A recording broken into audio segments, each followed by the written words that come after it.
அஸ்ஸலாமு அலைக்கும். இன்றைக்கி நம்ம உணவு தட்டு சேனலில் நாகூரில் பாரம்பரியமான புலாவ் சோறு அதனுடைய தொடக்கரியை தான் பார்க்க போகிறோம். ஒவ்வொரு வெள்ளிக்கிழமையும் எங்கள் ஊரில் ஒன்று தாளிச்ச சோறு இல்லை பிரியாணி சோறு ஏதாவது ஒன்று பண்ணுவாங்க. வாங்க இது எப்படி பண்ணலான்னு பார்க்கலாம்.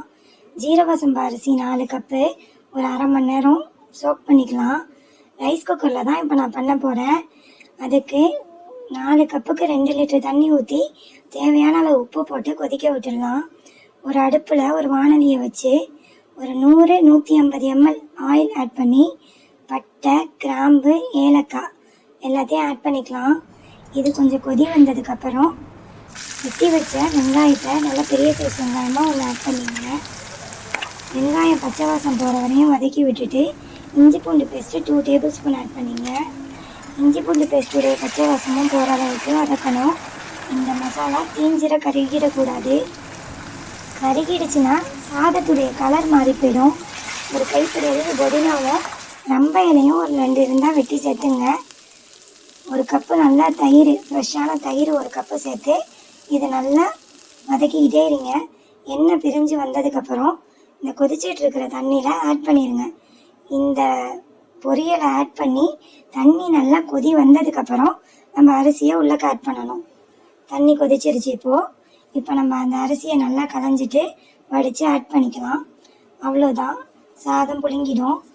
வாங்க நம்ம கத்திரிக்காய் பச்சடி எப்படி செய்கிறதுன்னு பார்க்கலாம். எங்கள் வீட்டில் மண் சட்டியில் தான் செய்வாங்க. அதையே நான் உங்களுக்கு இங்கே செஞ்சு காட்டுறேன்.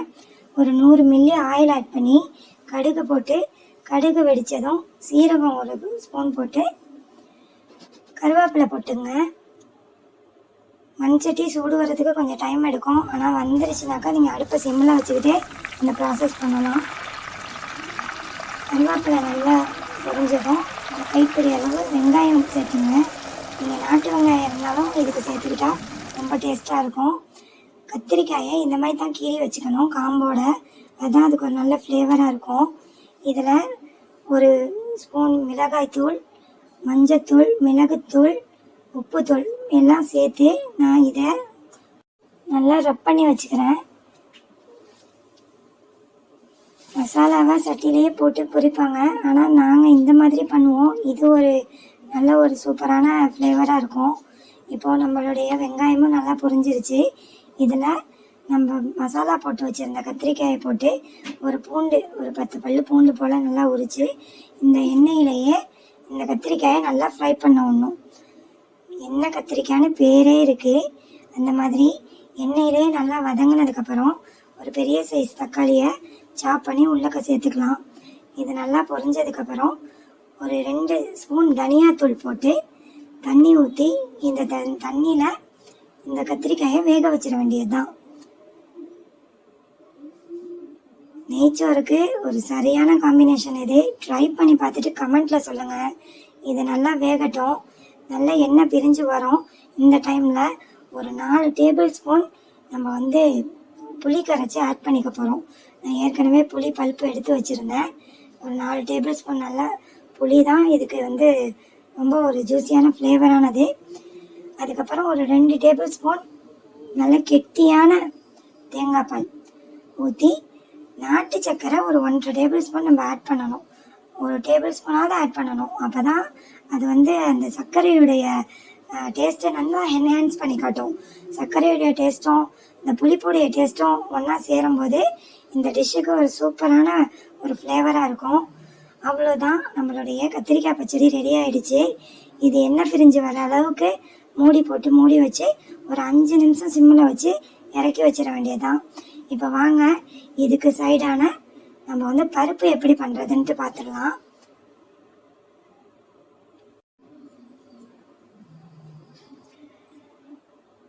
ஒரு கப்பு இல்லை 3/4 கப்பு அளவு துவரம் பருப்பை நல்லா கழுவி எடுத்துகிட்டு வந்துடுறேன். ஒரு குக்கரில், நாங்கள் குக்கரில் தான் பருப்பு சமைப்போம். குக்கரில் அந்த பருப்பு மூழ்கிற அளவுக்கு தண்ணி ஆட் பண்ணிக்கலாம். மஞ்சத்தூள் போட்டு ஒரு கைப்பிடி அளவு நறுக்கின வெங்காயம், பச்சை மிளகாய், தக்காளி, ஒரு 10 மிளகு, அப்புறம் பூண்டு பல்லு தான் இதுக்கு ரொம்ப வாய்வு எடுக்கக்கூடியது.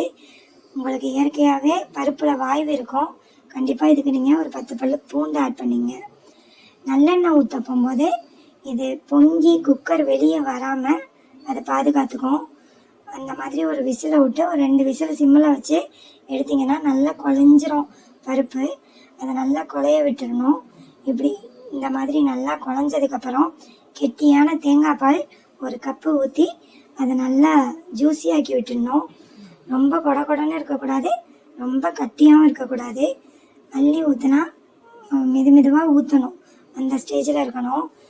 இப்போ இந்த பருப்புக்கு தேவையான அளவு உப்பு ஆட் பண்ணிக்கலாம். எந்த பருப்புமே வேக வைக்க முன்னாடி உப்பு ஆட் பண்ணக்கூடாது, அது வெந்ததுக்கப்புறம் தான் உப்பு போடணும். இப்போது இதுக்கு தாளித்து விட்டுடலாம். ஒரு வானலியில் ஒரு 3 டேபிள் ஸ்பூன் ஆயில் ஆட் பண்ணி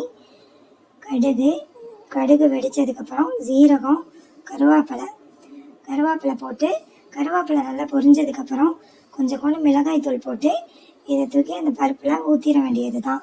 சூப்பரான டெம்டிங்கான பருப்பு கத்திரிக்காய் பச்சடி, அப்புறம் நம்மளுடைய நெய் சாதம், எங்கள் ஊரில் தாளிச்ச சோறுன்னு சொல்லுவாங்க, அது ரெடி ஆகிடுச்சு நமக்கு. என்னடா இவங்க சைட் டிஷ்ஷே சொல்லிகிட்டு இருக்காங்களே, மெயின் டிஷ் ஒன்றும் சொல்லலையேன்ட்டு நீங்கள் யாரும் ஒன்றும் நினைக்காதீங்க. இதுக்கு மெயின் டிஷ் எங்கள் வீட்டில் மட்டன் கிரேவி தான் பண்ணோம். மட்டன் கிரேவி என்னோடய சேனலில் ஏற்கனவே அப்லோட் பண்ணியிருக்கேன். வேணுங்கிறவங்க அந்த ரெசிபியை போய் பார்த்து தெரிஞ்சுங்க. நெய்ச்சோத்துக்கு பெஸ்ட்டான காம்பினேஷன் தால்ச்சா இல்லைன்னா எங்கள் வீட்டில் பருப்பு கத்திரிக்காய் இதுதான் பண்ணுவாங்க. அதோடைய ரெசிபியை நான் இன்றைக்கி உங்களுக்கு சொல்லி கொடுத்துருக்கேன். ட்ரை பண்ணி பார்த்துட்டு கமெண்ட்டில் சொல்லுங்கள். நம்ம சோறும் இங்கே சூப்பராக புழுங்கிடுச்சு. பொலன்னு கொடுத்த தண்ணிக்கு சரியான முறையில் இருக்குது. மேலே கொஞ்சம் மல்லி கீரையை தூவி கார்னிஷ் பண்ணி இறக்கிட வேண்டியது தான். என் சேனலை நிறைய பேர் பார்க்குறீங்க, எனக்கு ரொம்ப சந்தோஷமாக இருக்குது. அப்படியே உங்கள் ஃப்ரெண்ட்ஸ் அண்ட் ஃபேமிலி கூட ஷேர் பண்ணுங்கள், லைக் பண்ணுங்கள், சப்ஸ்கிரைப் பண்ணுங்கள். இன்ஷா அல்லாஹ் இன்னொரு வீடியோவில் சந்திக்கலாம். அஸ்ஸலாமு அலைக்கும்.